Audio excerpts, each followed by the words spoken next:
hello, everyone, and welcome back to Cyrus Webb Presents here on Amazon.com. I'm your host, Cyrus Webb. Glad you all could join us once again. If you guys are new to us here on Amazon, like Deborah, hello to you. Thank you so much for the follow. Welcome to all of you. Make sure you guys do hit that follow button. You'll see it either here in this corner or down below here on Amazon. Also, you will see the newest release from our next guest. I'm so excited to welcome best-selling author Reshonda Tate to our broadcast. Today, she's celebrating the release of her brand new book. You guys see it here, The Queen of Sugar Hill. We're going to talk to her not only about what it's like for her to dive into the life of Hattie McDaniel, but also to be able to tell this story that I think is so relatable today, especially I think for professional women out there. You guys are going to really enjoy this. If you guys have not gotten your copy of the book, now is the time to do it here on Amazon. We are simulcasting this broadcast today also on Facebook, LinkedIn, YouTube, and Twitter. You guys will see the Amazon link there, so feel free to be able to click it and get your copy too. But Reshonda, thank you so much for the time. Really appreciate it. Thank you so much for having me. Reshonda, it's been too long. I'm so excited to be able to talk to you about the new book. This is really a fascinating. I think anyone who has not looked at the life of Hattie McDaniel, thanks to this book, I think you're going to really help people to better appreciate not only her impact on the world, but also how timely her story is. I want to begin there. I know you said in a video you posted today, you didn't think this would ever come, if they would ever get here.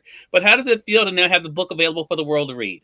I'm so excited. It's so crazy because I have 53 previous books, and not to take anything away from any of those books, but this was a different type of book. It's historical fiction, and I'm a journalist by trade, and this book allowed me to merge both worlds, my journalism, because it's rooted in facts. The foundation of this book is facts, and then my novelist side, which allowed me to fill in the blanks with fiction. So I had a ball writing this book, but it was also a lot of work because I was really meticulous in my research.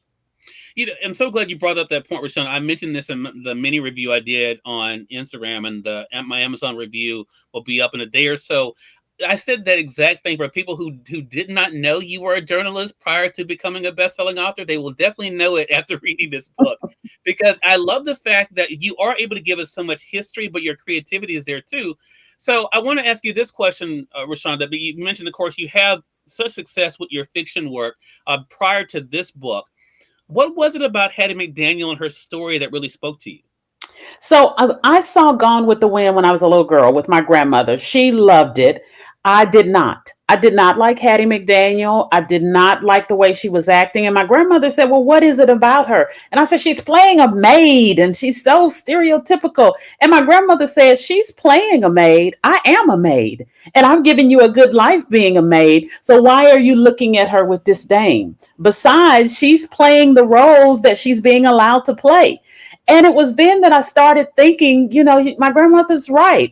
We look at characters like Mammy and characters from that time frame in such a negative way when they really were playing the only roles they were allowed. My grandmother said, would you like her to play Cary Grant's love interest? Would you like her to sit on Clark Gable's lap? She can't. She's playing these roles that she's allowed to play, and she's playing them good. And so from that moment on, I've been fascinated with her.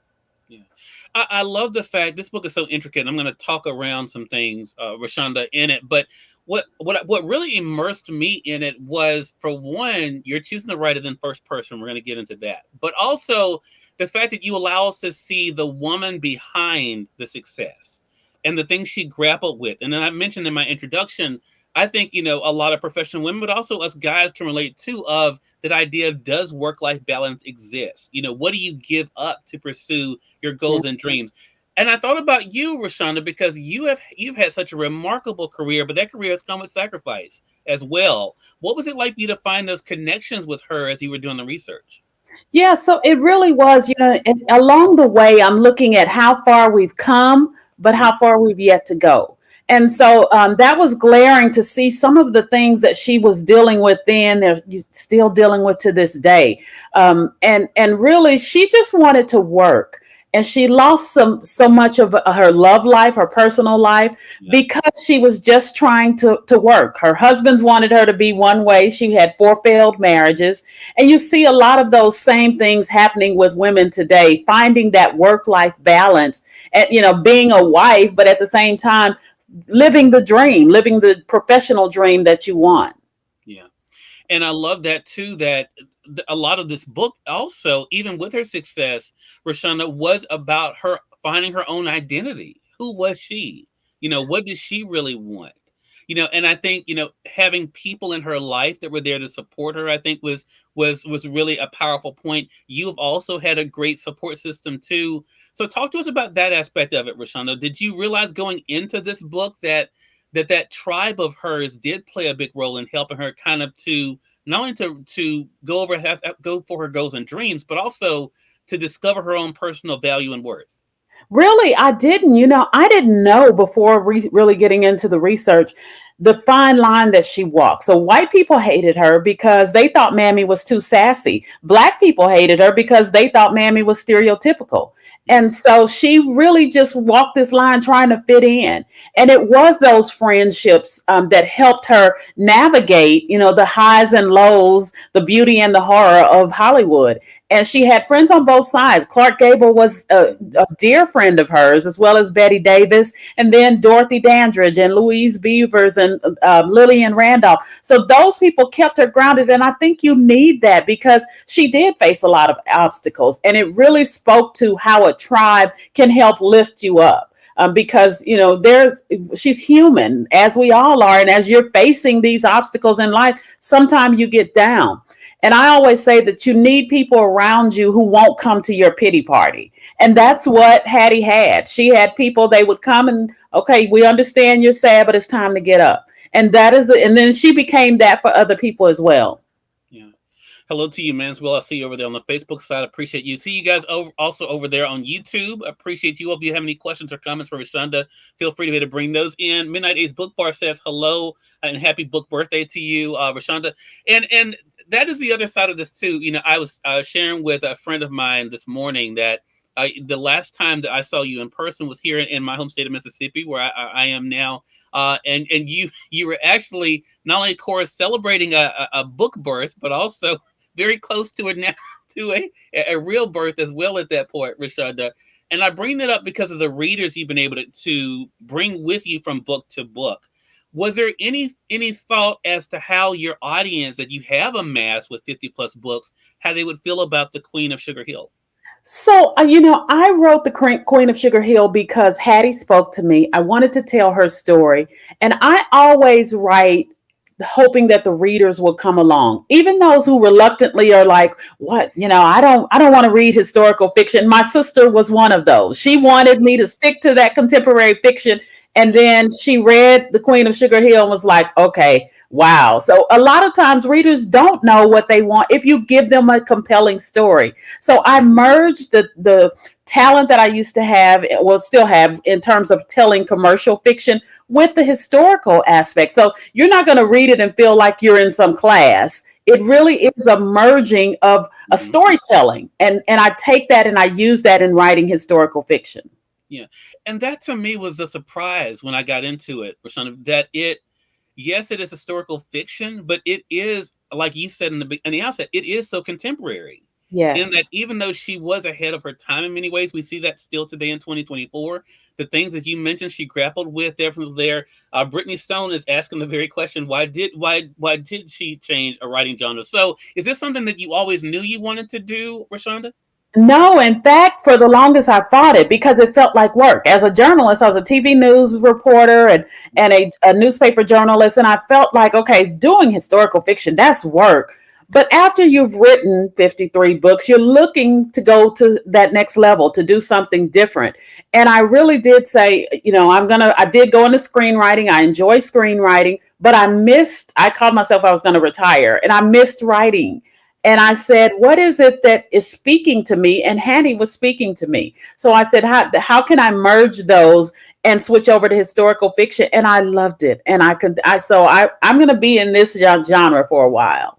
All right. Looking forward to that. I want to say for those who are just coming in, I see you guys over there on the Amazon side as well. Welcome. You all are watching Cyrus Webb Presents here on Amazon. I'm your host, Cyrus Webb. Glad you all could be with us. If it's your first time here with us on Amazon.com, welcome. Make sure you guys hit that follow button. You see it either here in this corner or down below. Also, you will see the newest book from our guest, bestselling author Reshonda Tate is joining us today. She's celebrating her brand new book. You guys see it there in our carousel, The Queen of Sugar Hill. We have both the paperback as well as the Kindle edition there in the carousel. You can be able to choose your version. And also for those tuning in on the other platforms, we do have the Amazon link there. You guys should come over there.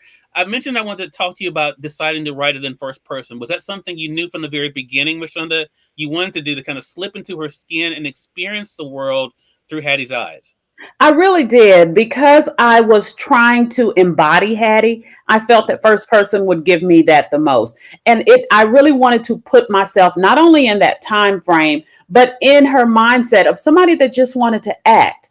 There was times where she would say, Lucille Ball can be this silly comedian, and it's fine. But if I come in and I do it, it's a reflection on my whole race, and that's not fair to me as an actor. I just want to act, and so that I'm supposed to give a person. Rashonda, for me, when you were just talking, again, I see the parallels here in so many industries today where people want to pigeonhole individuals. They want to put them in a box. As you mentioned, you've gotten known for one thing, but you wanted to explore something else, and being have the freedom to do that. Talk to us about those connections and how you hope that's a part of the conversation that takes place in this. Because I think, one, as I mentioned, I think people will become more familiar with who Hattie McDaniel is and her impact. But I think also the grappling with the fact that, as we say, the more things change, the more they stay the same. Is that something you hope is part of the conversation as you go on your book tour? Absolutely. This Hattie won this award 84 years ago. And here we are, 84 years later, and there have only been 8 Black Academy Award winners in the Best Supporting Actress category. There's only been one Best Actress and 8 Best Supporting in 84 years. Now, of course, we have 2 more up this year. So I really am hoping that it'll shine a light on, she had this breakthrough in 1940, and we've made progress, but there's still so far to go. So I want people to talk about that. I want them to look at Hattie in a different light. There was this effort a few years ago to cancel Gone with the Wind and Mammy and everything about her. And I really want us to shift our thinking, reframe our thinking. And we're always blasting people for trying to erase history, but that is what we try to do. And we always look at the negative side of the roles that Hattie McDaniel played. But Hattie was a strong part, essential part of of that family in Gone with the Wind. And she opened doors, and she was a quiet change agent. So that really is what I hope that people take away from the book. The book is now available, Reshonda, but I'm curious, what part of Hattie do you want to keep with you? Her perseverance and her resilience. When you hear all the stuff that Hattie McDaniel went through, when you hear about the NAACP waging an all-out war against her, the personal failures with her marriage, it's enough to really just make you just sit down and cry and never want to get up. But she persevered in spite of everything up until the last moment. She died of breast cancer, as many people may know. And she kept a positive attitude through it all the way to the very end. And that's really what I hope stays with me and what I take away. When life throws obstacles in your way, you persevere and forge ahead. Last thing I want to talk to you about, Reshonda, and again, I do appreciate this time. I, like so many of your readers and supporters, follow you on social media. What has it been like for you to see the changes that have happened, especially in the way you're able to connect with your readers? I know you're going to be meeting them in person, but you've definitely literally have the world at your fingertips this stage, not in the way that we had some 10, 15 years ago. What has that been like for you to connect your fans together online? I have my core group of fans, which I so appreciate, and I hope they'll come along with me on this new journey. But I'm also just stunned to be able to reach a whole new audience. I had an event this weekend, and there were little old white men coming up to me, buying the book and wanting to talk about the book. And one little white lady, just amazing sweetheart, came and she said the book gave her permission to shed some of her guilt over loving Mammy. She loved the movie, the book the Gone with the Wind book growing up, but the whole canceling it, when all of that went on in 2020, she started feeling really guilty about the fact that she enjoyed this. And she said it made her, the Queen of Sugar Hill made her feel like, okay, I'm not a bad person because I love the movie. It gave her permission to enjoy it without the guilt. And so I really do want to open people's eyes. And she also hadn't thought about how little progress we've made. She would only focus on, yeah, well, they're so much better off now than they were then. But she said, I hadn't even thought about the fact that it's been only 8 women nominated in 84 years. And so it really is about opening eyes and creating discussion for people. So I'm excited about being able to branch out into that and more doors opening so that I can just spread the word about the legend that is Hattie McDaniel. As you continue to explore historical fiction for yourself, do you find yourself wanting to stay in the entertainment aspect of it, Reshonda, or do you want to branch out and look at other figures as well? Well, I definitely want to branch out, though. My next book is on Hazel Scott, who is one of the biggest jazz singers in history, black or white. She was married to Adam Clayton Powell, and I can't believe that I didn't know the things that about her that I have been discovering in my writing process. And she was all but erased from history because she tried to fight for civil rights. So it's discovering women like that and telling their story. That's my next one. She just happens to be in the entertainment industry as well. But I would love to just branch out and educate people while they're being entertained as well. Love that. Again, everyone, best-selling author Reshonda Tate has been our guest. She has a busy schedule coming up, so I appreciate you taking some time, Reshonda, to be with us here on Amazon. Make sure you guys do get her newest book, The Queen of Sugar Hill, and also make sure you guys do share your thoughts as well. We'd love to know what you think about the book, too. Reshonda, how can our audience stay connected with you? You can find me on my website at ReshondaTate.com. And that is a link to all my social media handles. And I love talking with people. So I look forward to hearing from everybody. All right, Reshonda, thank you again for the time. Really appreciate it. And looking forward to our next chat together. Thank you, Cyrus. It was great talking with you. All right, same here. And we thank you, our viewers, for tuning in to another great segment of Cyrus Webb Presents. Until next time, I'm your host, Cyrus Webb, saying as always, thank you so much for being with us. We'll talk to you real soon. Take care.